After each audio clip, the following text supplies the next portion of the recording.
Welcome to Man Does Tech, where I solve the problems you didn't even know you had. In this video, I will show how to unplug a Dodge Charger battery. First, gather your tools, like a 10mm wrench and some safety gloves. Make sure your charger is completely turned off and the parking brake is engaged for safety. The battery in a Dodge Charger is usually located in the trunk, so open it up and find the battery before proceeding to the next step. Now let's disconnect the negative terminal.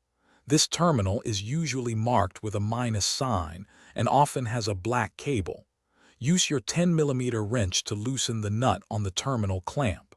Once it's loose, carefully pull the cable off the battery post. Make sure to tuck it away so it can't accidentally touch the battery again. Next, we'll disconnect the positive terminal. This one is marked with a plus sign and typically has a red cable.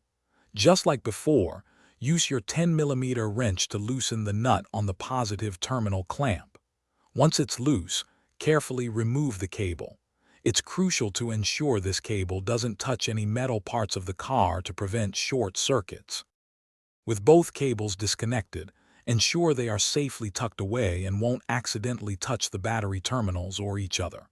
When you're ready to reconnect, always attach the positive cable first, then the negative.